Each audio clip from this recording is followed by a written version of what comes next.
you're a new head coach, Steve, if you're viewing this as a completely different training camp than anything that anyone has kind of ever gone through, and that's how you're planning it, or if you're taking a traditional training camp and picking other coaches' brains that have done that and building up from there, even though this year is kind of so different.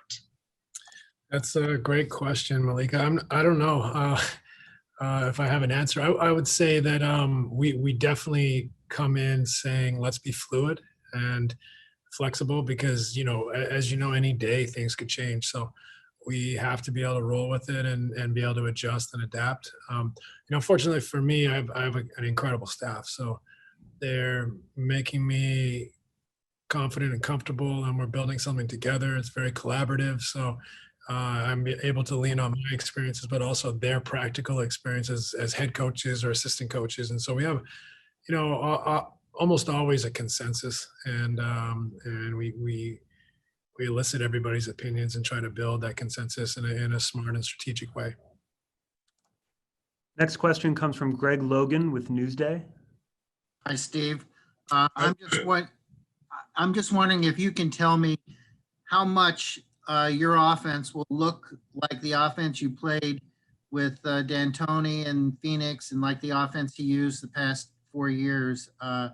And have you guys discussed ways to tweak it or fit it to the personnel in a unique way? I definitely think there'll be similarities, but I also think, it's clearly the way we played in Phoenix is very common to today's game. So you look around the league, a lot of teams really look in some ways similar to that. But we will, have some similarities, but you also have to really consider and blend with the personnel you have. So, and some of that is strategic, some of that is organic, and we're going to let it, grow and let those understandings and relationships form, and try to create an offense that is heavily built upon the personalities and the skill sets of our players. Next question comes from Bruce Beck with NBC New York. Hey, Steve, you have a lot of weapons. How do you get guys to share the ball, to be unselfish, to utilize all of the options that you have?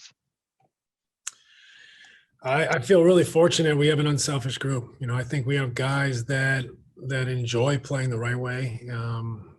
You look at Kevin Durant, Kyrie Irving, they're not only, incredible basketball players with huge skill levels, but their IQ and acumen is incredible. They're instinctively very intelligent on the court. So, they take the lead there. But, you look at the depth we have, there isn't, any ball stoppers more really. So I feel really fortunate that is an asset and a strength of our team, that we have depth. We have multiple guys that can shoot and play make.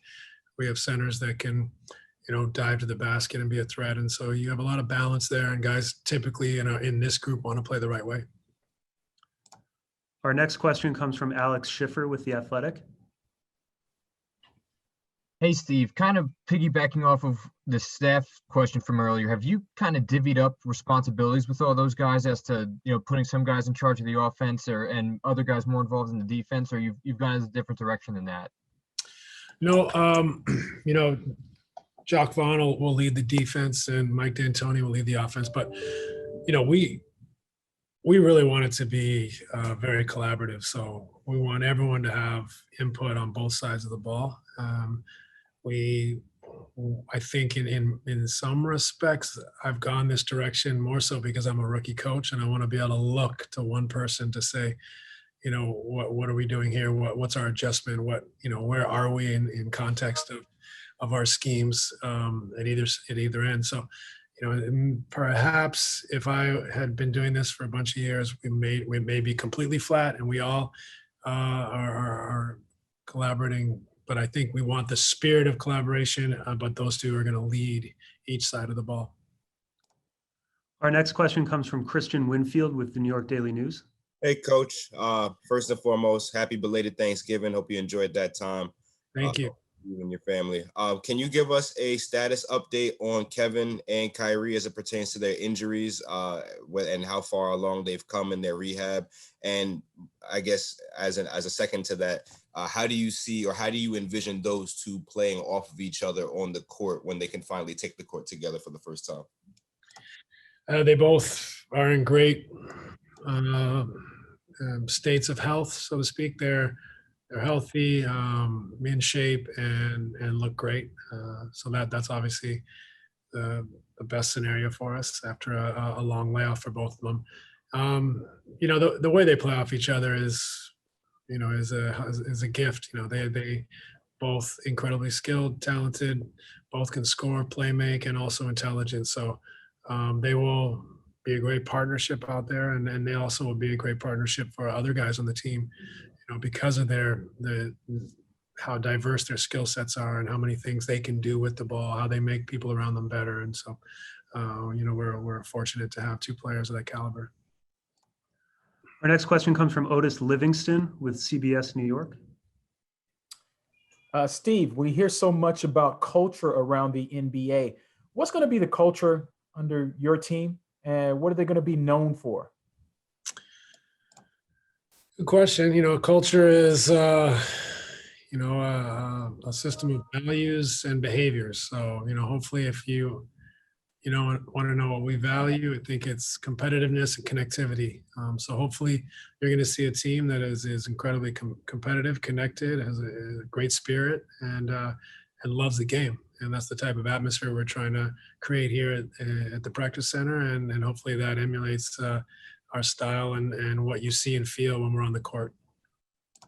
Our next question comes from Brian Mahoney with the Associated Press. Hi, Steve. You guys are only playing a couple times in the preseason game-wise. Do you have any idea yet how much, or if you'll use both Kevin and Kyrie in that situation?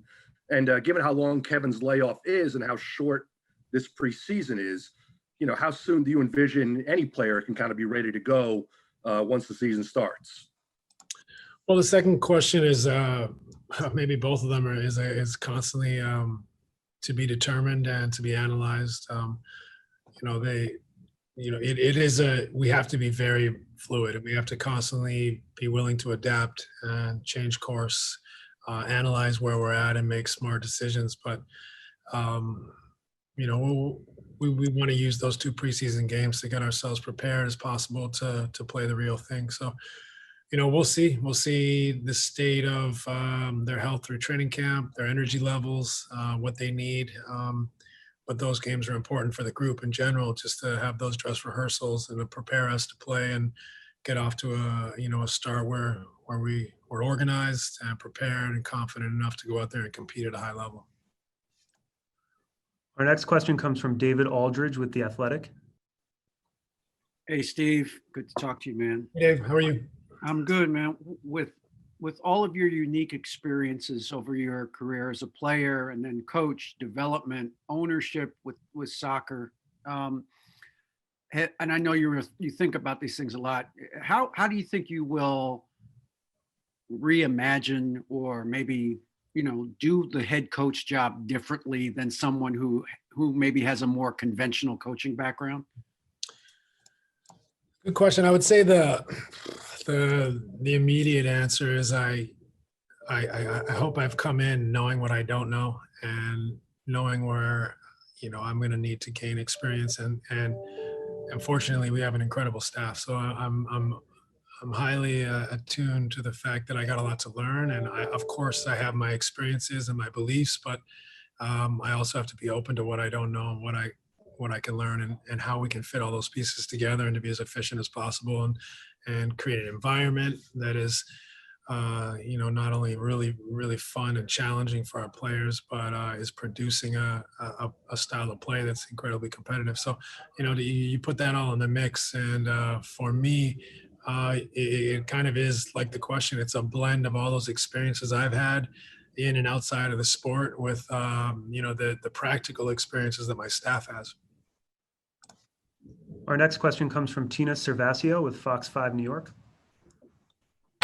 Hi, Steve. I didn't get a chance to talk to you at your opening press conference, so welcome to Brooklyn. Thanks, Tina. With, I mean, on paper, you obviously have a deep and talented roster, but with all the challenges we're seeing in the NFL because of the coronavirus and the NBA not being in a bubble for this season, there's like a whole nother layer of contingency plans, Steve. How do you deal with that? How do you both, make sure your players stay safe, but also have an entire roster ready when you could lose, whether it's a star player or a supplementary player for weeks at a time?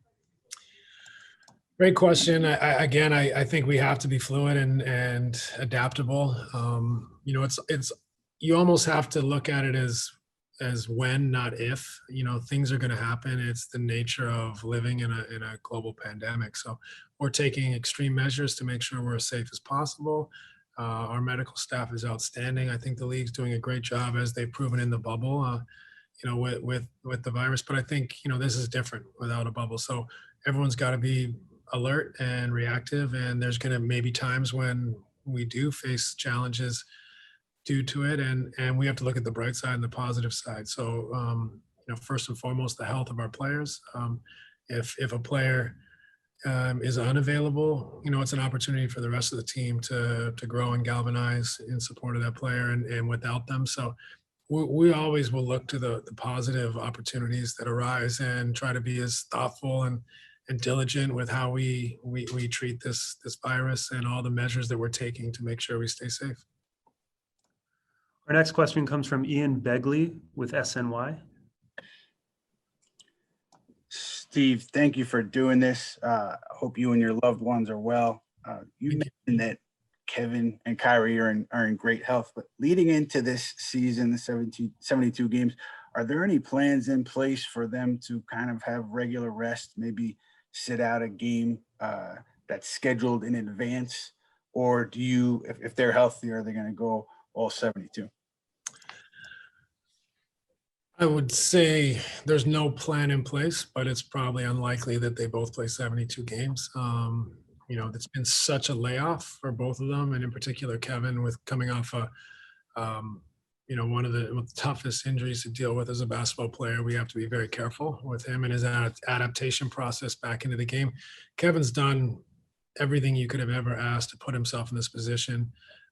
He is truly a gift for all of us, with not only his talent, but his love for the game and the joy he brings in the building every day.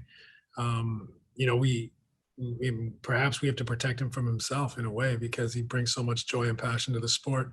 He's so eager and hungry after such a long layoff in his prime. But he's done all the hard work and he's put himself in this position. And now we have to make sure that it's a sustainable adaptation and that he's able to stay the course and play the long game. Our next question comes from Joe Varden with The Athletic. Hi, Steve. Thanks for doing this. Two questions kind of wrapping up into one. Since you've been hired, there's been a couple of, eyebrow raisers as it relates to the Nets. One was Kyrie was on Katie's podcast, and he says, it's like we don't have a coach. We can all be a coach. And Katie kind of agreed, and they talked about that. And then the other one, of course, is that James Harden apparently wants to come to Brooklyn, and this all came about because he was working out in LA with KD and maybe Kyrie, I don't know, but they talked about it.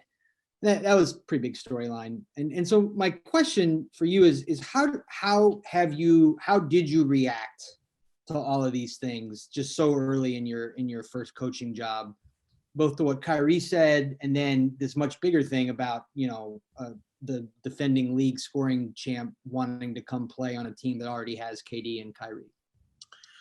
Can you repeat the Kyrie quote? I never heard that one. Just kidding. Yes, so this was like I'm just kidding. I listened, or I didn't listen, but I read what he'd said, and I think it was one phrase at the end of a bunch of things he said about being excited about having me in this position and coaching, and then maybe he took it to another level that would seem to grab all the headlines, which is fine. I mean, I'm in a fortunate position where I get to coach Kevin Durant and Kyrie Irving. So, what we've built here in a short period of time, with our how we're gonna practice and play, I think is exciting. I'm thrilled to get to coach those guys. So if one statement that I don't think necessarily, was completely wasn't meant the way it was taken by the press, that doesn't bother me at all. So I enjoy working with those guys. I feel incredibly fortunate to work with them, and this is going to be a blast for me to get to coach those guys every day.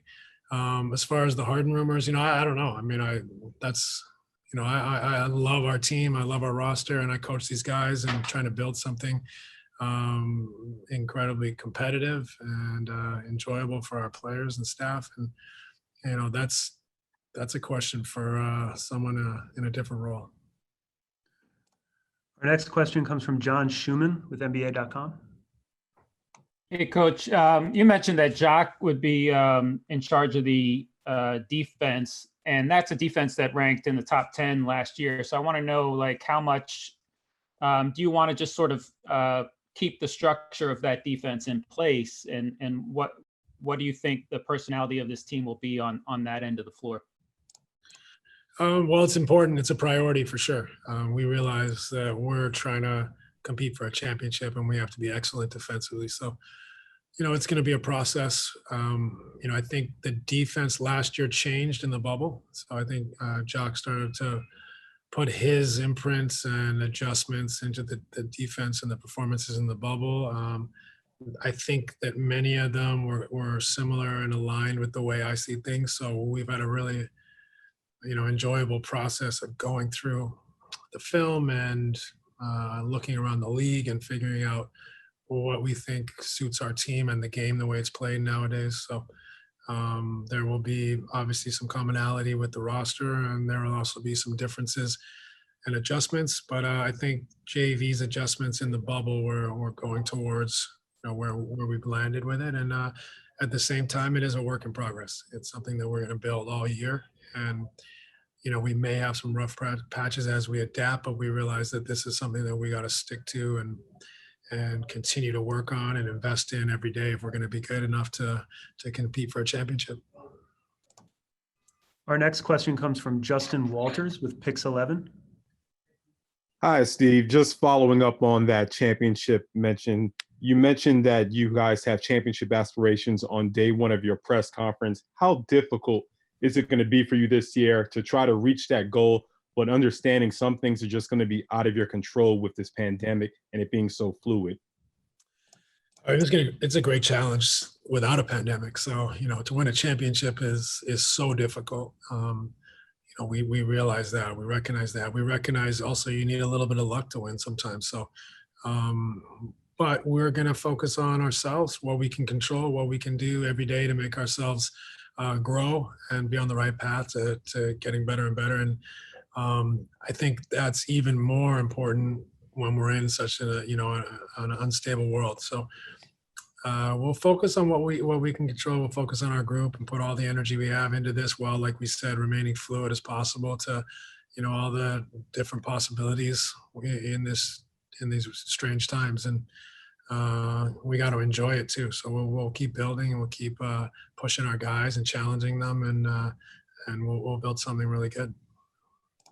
Our next question comes from Simone Sandri with La Gazzetta dello Sport. Wow, Simone Sandri. Hey, Steve. How surreal is for you to be Mike's coach after everything you guys went through, and what do you think is gonna bring to the coaching staff? Well, he's already everyone's favorite in the office, so he's definitely brought his typical personality and charm and sense of humor. And for somebody who's coached, been a head coach in this league for so long and had so much success, he's incredibly humble. But he's given me a tremendous amount of comfort. It's someone you have a relationship with to kind of help guide. I can just call him, text him, knock on his door, or whatever it may be, to gain his thoughts. And I do that with all our coaches. I really seek all their opinions and all their knowledge. But obviously Mike's been in the position where he's done this for so long and has such a unique perspective and skill set. So He's been incredible for me, but he's also just been great every day here in the building, and I think people have gravitated to him quickly. Our next question comes from Bob Windrum with Nets Daily. Hi, Steve.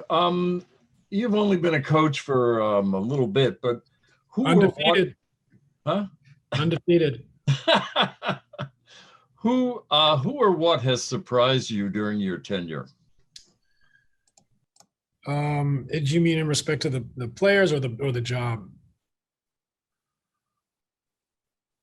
Sorry, they might have cut you off. What has surprised me in my tenure? I would say just the amount of information and people there is to coordinate. I think that's been something that has been let's say for sure an adaptation for me and a challenge, but also incredibly welcome. Like it's incredible how much support and how mature all our departments are, and how well staffed and how thoughtful and what a foundation we have here. So for me to slide into this position is very privileged because of all the work that's been done to build our departments and our staffs, and that's been challenging to kind of be able to survey all that information, to integrate it with the people, the personalities. But it's also been one of the most rewarding and enjoyable parts of the job. Our next question comes from Steve Lichtenstein with WFAN.